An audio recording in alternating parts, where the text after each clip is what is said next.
시편 102편입니다. 1절에서 12절까지입니다. 시편 102편은 다윗의 탄원의 시입니다. 고통 가운데서 부르짖는 탄식의 시다 볼 수가 있겠습니다. 이 탄원의 시가 시편 6, 32, 39, 또 52, 102편, 103편, 143편에도 계속 이어집니다. 고통 가운데서 다윗은 자신의 고통을 아주 다양하게 표현을 하고 있습니다.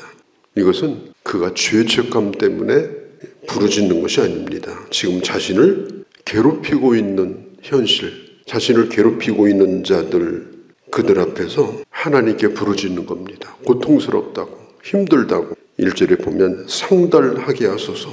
이 상이 위성자잖아요.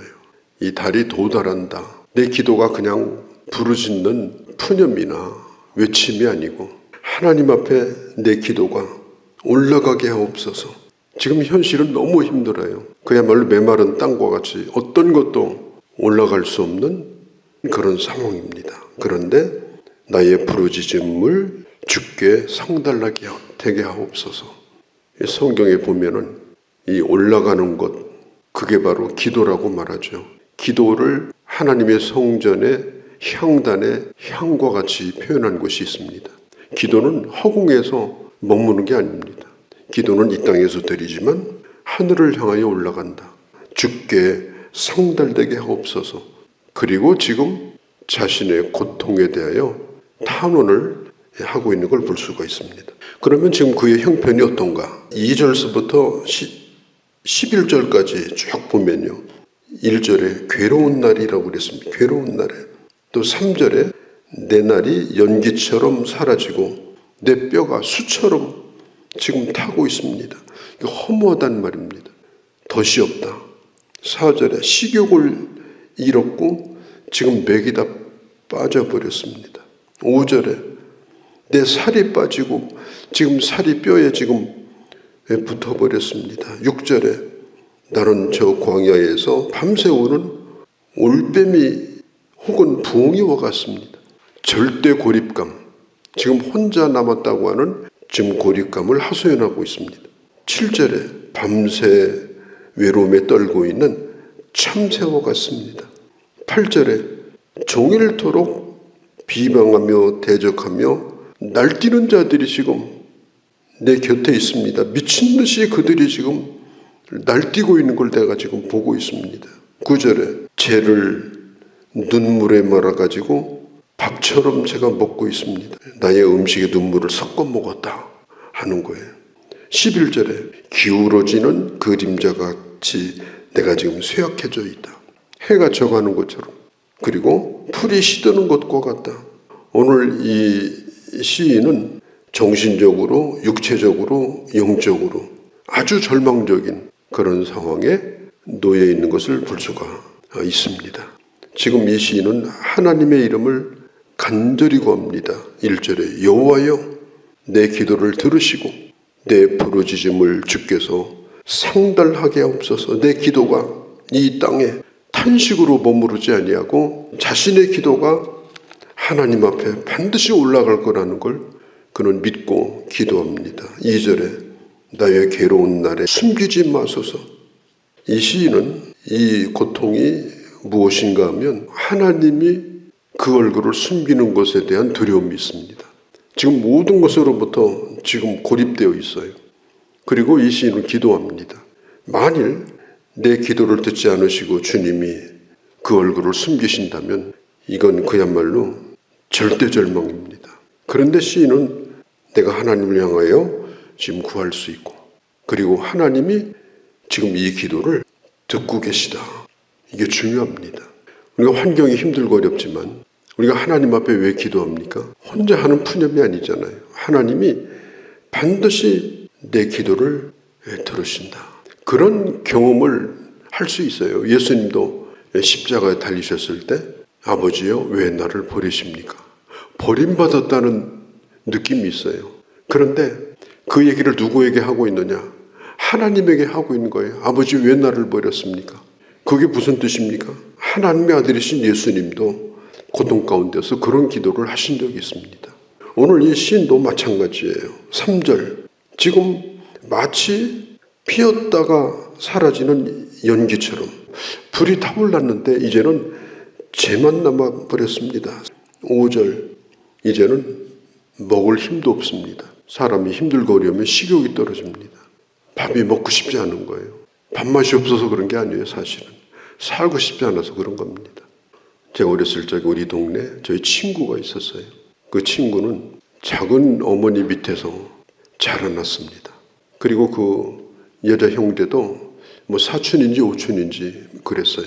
그래서 참 아주 그렇게 지극정성으로 친어머니처럼 돌봐주고 또 우리한테도 참 잘하셨어요. 근데 후일에 그 어떤 관계 문제가 심각하게 생겨가지고 제가 후일에 들은 얘기로는 굶어서 돌아가셨다 이런 얘기도 들었습니다. 너무나 충격을 받아가지고 식음을 전폐했습니다. 식사를 안 하시고 돌아가 버리셨어요. 그러니까 이 사람이 밥맛이 없어서 안 먹는 게 아닙니다. 안 살려고 안 먹는 겁니다. 오늘 이 시인은 너무나 지금 이런 힘든 가운데 있어요. 식욕도 다 떨어져 버렸습니다. 계속되는 이 통증이 견딜 수 없는 겁니다. 사람이 힘들고 어려우면 마음의 통증도 있고 몸의 통증도 있습니다. 그래서 병원에 통증 클리닉도 있잖아요. 뭐 병을 고친다기보다도 이 고통이 심하니까 이 고통을 치료하는 병원도 있습니다. 7절에 밤을 새우는데 지붕 위에 홀로 잠을 자고 있는 참새와 같습니다. 8절에 나를 가리켜서 맹세하기를 나를 죽이기 전에는 포기하지 않겠다. 반드시 나를 죽이겠다. 정말로 그런 원수가 내 곁에 있다고 생각해 보세요. 얼마나 두렵겠습니까? 네 원수들이 종일 나를 비방하여 내게 대항하여 미칠 듯이 날뛰는 자들이 나를 가리켜 맹세하나이다. 뭐라고? 너를 반드시 죽이겠다. 자, 사도 바울도 이런 일을 겪었죠. 바울이 가이사랴 감옥에 갇힐 때 그때의 군인들이 바울을 보호하면서 감옥으로 데리고 갔습니다. 왜냐? 예루살렘에서 가이사랴까지 멀지 않은 길인데 바울을 죽이겠다고 하는 사람들이 나타났어요. 그것도 40명이 맹세하고 바울을 죽이기 전에는 먹지도 자지도 않겠다. 그래서 한 2년 동안 가이사랴 감옥에서 지내다가 그가 로마로 가게 됩니다. 바울은 평생토록 그런 사람들이 그의 곁에 따라다녔어요. 그게 누구냐? 동족인 유대인들입니다. 그런 가운데서 바울은 평생토록 하나님을 의지하며 살았습니다. 그런 상황이 오늘 시인에게도 있었습니다. 9절에 나는 죄를 양식으로 섞어서 눈물을 섞어서 그렇게 먹었답니다. 왜 그랬을까요? 밥 먹으면서 끊임없이 우는 거예요.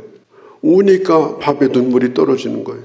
그러니까 눈물로 밥을 섞어서 먹는 겁니다. 왜 그랬을까요? 지금 자신에게 닥친 일이 힘들고 어렵기 때문에 그걸 견디느라고 이런 고통을 그는 겪고 있습니다. 만일 이 시인이 자신에게 도움을 주실 하나님을 부를 수 없었다면 그는 포기했을 겁니다. 오늘 1절에 있는 것처럼 여호와여 내 기도를 들으시고 이런 처지에 있다 하더라도 주님은 내 기도를 들으십니다. 내 기도를 들으시고 내 부르짖음이 주님 앞에 성달되게 하옵소서. 11절에 보면은 석양의 그림자같이 날이 기울어지는 그림자같이 해가 져가는 것 같은 그런 상황. 풀이 다 시들어져 가지고 말라 죽을 것 같은 그런 상황. 지금 그런 상황에 다윗이 놓여 있는 거예요. 자, 그러면 이대로 끝날 것인가? 그것에 대한 다윗의 신앙 고백이 12절입니다. 여호와여 주는 영원히 계시고 주에 대한 기억은 대대에 이르를 것입니다. 자신의 유한함을 인식하고 있습니다. 나에게는 날이 멀지 않다. 나는 한계가 있다. 그러나 그는 영원하신 하나님과 자신을 연결합니다. 우리도 마찬가지 아닙니까? 우리가 영원히 사는 게 아니잖아요. 사는 것이 그렇게 편안하지 않잖아요. 그러면 탄식하다가 그냥 끝나는 인생이냐? 반드시 우리 인생이 영원한 하나님과 연결이 되어야 합니다. 그 하나님을 붙들지 않으면 우리 인생은 그야말로 비참한 것입니다. 기억은 대대에 이르리로다. 이 기억이라는 말은 그냥 추억한다는 말이 아니에요. 지난 날을 추억한다, 옛날이 좋았다, 그런 뜻이 아닙니다. 이 말은 하나님께서 언약을 맺으시고 그 언약, 그 구원의 역사를 반드시 이루신다.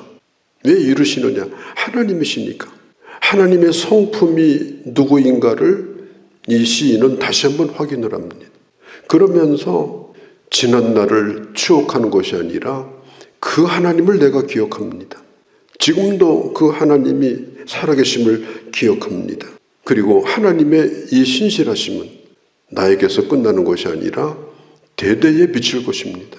나로 이어지는 세대에도 절대로 변치 않을 것입니다. 어쩌면 지금 이 시인은 육체적으로 지금 저문은 해와 같은 그런 상황에 있습니다. 그림자만 있는 거예요. 실체는 벌써 사라진 상황같이 되었습니다.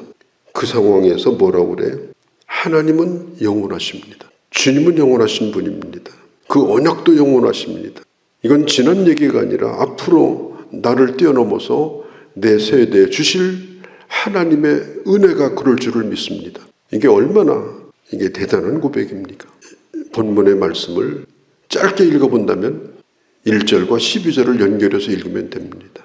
그리고 2절과 11절 사이는 그것이 현실이라 할지라도 반드시 그것을 뛰어넘어서 우리 하나님은 나와 하신 약속을 잊지 않으신다. 그리고 나로 끊어지는 것이 아니라 대대에 기억되어지고 이어져 갈 것이다. 그런 소망, 그런 믿음을 오늘 이 다윗은 버리지 않고 탄식의 소리 가운데서도 소망을 결코 잊지 않고 하나님 앞에 구하는 이 장면을 오늘 보고 있습니다. 오늘 우리 인생도 그렇게 만만치 않지만 언제나 탄식을 뛰어넘어 하나님을 향한 영원한 하나님을 향한 소망을 버리지 않고 그 주님을 붙들고 사는 그런 귀한 주의 자녀들이 되어주시기를 바랍니다.